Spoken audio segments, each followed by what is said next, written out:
Okay, we're back. Also brought to you from Identity, will you please welcome our very own Rose? I'd just like to say thank you to Summer, because she's the one who dragged me here in the first place. Sorry that you literally had to drag me here. So, probably like 2 or so weeks before retreat, I went up to Jeff. I don't know where he is. He's somewhere around here. Right there. I went up to Jeff and I gave him my money for retreat. And he told me, Rose, you gotta be prepared. Like, you're gonna cry. It's gonna be great. And I was thinking in my head, you know, I'm Rose. For those of you who know me, I don't cry. So I'm thinking, for the weeks coming up, I'm not gonna cry. It's just not gonna happen. Like, I might be moved, you know, I might worship more than I normally do. I'm not gonna cry. I was so very wrong. Probably the last time I cried before retreat was last June. That's a long time. That was a very long time. And that was for the 8th grade class that was graduating my school, which Ariel and Nick. And so Friday night, Summer and I were worshiping. And Summer's my worship buddy. I always worship with Summer. And I saw Ariel and Katie, actually, off in the corner. Please don't cry. I saw Ariel and Katie off in the corner praying, and I turned to Summer and I'm like, yo, we gotta go pray for them, man. We gotta go. So I went over with Summer. I took Summer by the hand. We went over. We started praying. We prayed there for like 5-10 minutes. And then afterwards, individually, we each gave Katie a hug. And I hugged Katie and I realized, like, I'm the one who needs prayer. And then Katie prayed for me for like 30 seconds. And then I held on to her for like the rest of the night. Like, I couldn't let go. I just couldn't bring myself to let go. And I was sobbing. I felt so bad. Your shirt was probably so dirty from my tears. And then, but that was only Friday night. Saturday night comes. And it really hit me. Like, I didn't even know I could cry that much. I did not know that physically a person could cry that much. But I did. And I'd just like to say thank you for all the people who prayed for me. You all said the things I needed to say. And I know Angie prayed for me, and that really hit home. Thank you for that. Thane prayed for me too, and I'd just like to thank everyone who prayed for me. And I'd also like to thank my ACA crew for sitting on the dock with me and like accepting my serious questions, because I never thought that my questions were your questions, and I was just really grateful for that. So moving forward from this retreat, I realized that God wants me to move, and I shouldn't be waiting for Him to move.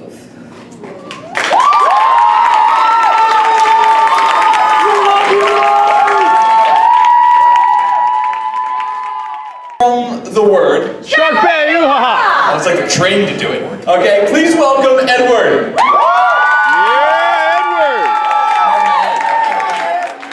I'm gonna start this off on a sad note. So February 5th, 2016, my aunt passed away at the age of 40. And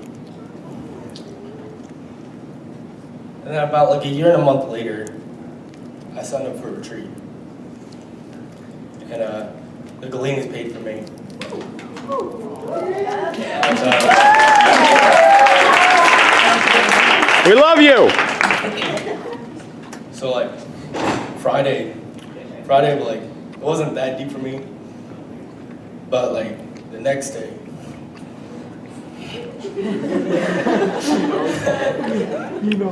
Melissa was singing, and like the words were just like reminding me of my aunt. So like I was very emotional, like I was crying. If you know me, I don't cry. So I was crying. And then I go over to Joe. He's praying for Matt.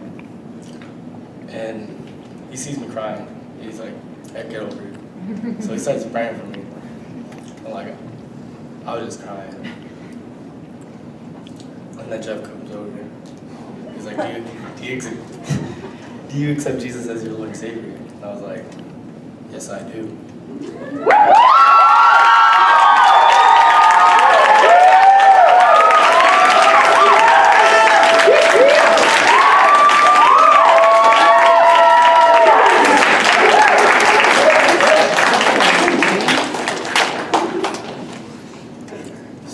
after the retreat, thinking about it, like, before, like, I never used to forgive people. Like, I always held grudges against people. So, like, I forgave those people, and during, like, I was worshiping, like, that was, like, the first time, like, I ever worshiped. And, like, I was thinking, like, if those people who I didn't forgive, like, walked in the room right now, like, I would have hugged them and, like, forgave them. Because, like, God just, like, relieved all those grudges that I held in my heart. So, yeah.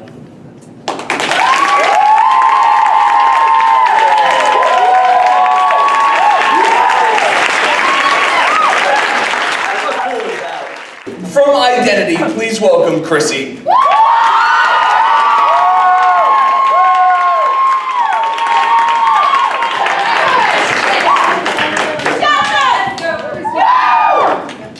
Okay. This was my second year on spring retreat, and before I wasn't gonna go. I had surgery in the beginning of April, so I wasn't gonna go. Before retreat, I heard God say He's gonna change my life. So a bit of background story. My parents tend to overlook me. My older sister has dealt with anxiety and depression and all that stuff. My brother is severely autistic, and my sisters do lots of sports. So I tend to get like overlooked, and my parents tend to tell me, "You can't cry. You're gonna make your siblings upset." Friday came. Create performed, it really touched me. Saturday came, and as we were worshiping, Angela came over and said that, "I love you."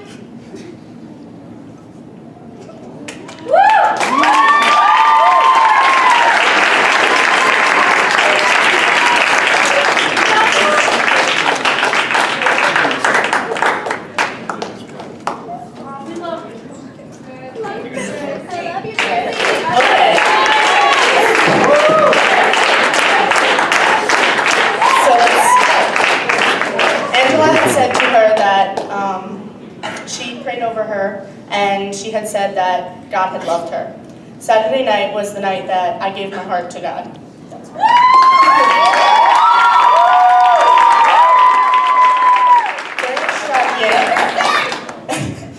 During extravagant, she started to cry because she knew that she could trust God.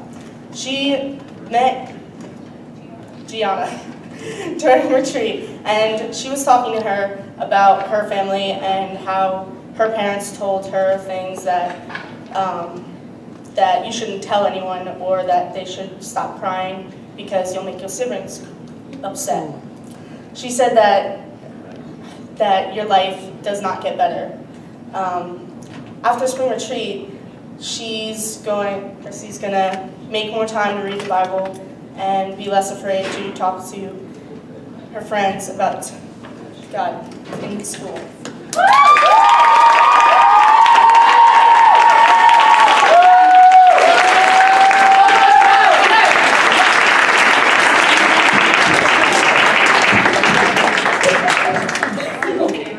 I'm in this now. Listen, from Identity, can we welcome our amazing Tyler?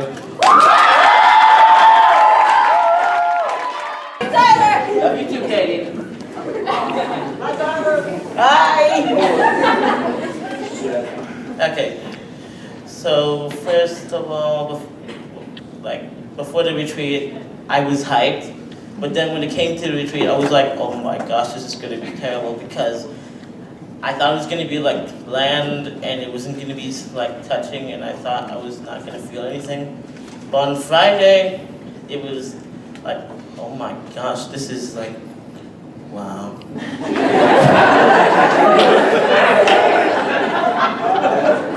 Yeah. After the thing that Create did, really awesome. Shout out to you guys.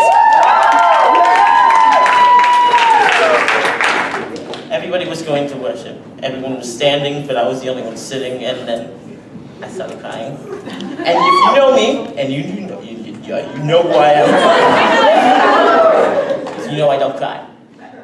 So after that, the lovely Pastor Nate came and comforted me.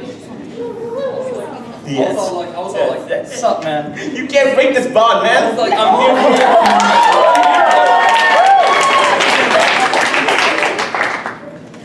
That was only the beginning. Saturday,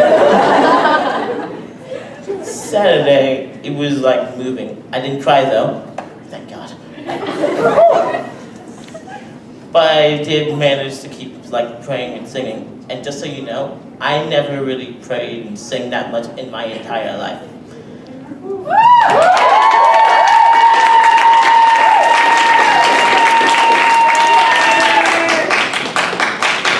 Moving forward from retreat, I learned that I can't serve two masters and that I can only choose one. And I do that. And because of that, I used to make a reputation of myself telling people that I'm bad, and I was like swearing and all that. And after the retreat, I was like, I'm trying to wash that burden off. I'm out. Peace out. Ecclesia. That's way better. All right, please welcome Andrew. I'm a newbie. This is my third week here, besides retreat.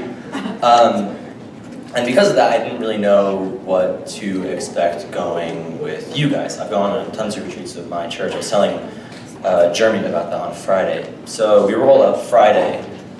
Create does their thing. I was like, all right, I see you, God, okay. Worship goes by, I'm like, all right, you know, whatever happens, Lord, it's like, you know, it's your will, it's not mine. Just, you know, I want to, after this, you know, I want you to use me. Then Saturday rolls around, during one of the songs, I'm crying because everybody did it, you know, let's just face it. You can say you're tough, you're not, let's just be real. And then that last song, the anthem, everyone's like in the front, everyone's crying, and I'm sitting by myself in a chair, kind of praying, kind of just thinking about life. And just how maybe my walk wasn't necessarily what God has called me to do, you know. In the packet, it talked about being like lukewarm, and maybe how I fell into that category. So the anthem went on for like an hour probably. It was a while. So I went to sleep. I was really just upstairs in my bunk, staring at the ceiling, just saying, God, you know, I don't know what's gonna happen the rest of this retreat or the rest of my life, but I was just like, you know, have your way, Lord. And then, I need to go back for a second. God really used my friends and how excited they were about this retreat, and I kind of fed off that on Friday, and that kind of carried through. I'm gonna name names, Dan Severin.